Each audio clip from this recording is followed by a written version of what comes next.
Okay, so ka. Meron pang nagpahabol na sira itong makina mga kalyabay. Ayos na kanina eh. Lumubandar, tumakas dito sa ilalim. Kaya palit kami ng oil seal.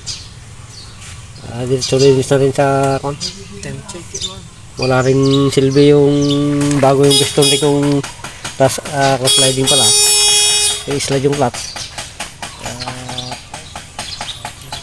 Isama naman yung panahon na nagpakita pa ito, tumakas dito sa gilid. Hindi na kami babalik dito. Ayusin na lang namin na hanggang mamaya. Malayo pa kasi uwi namin.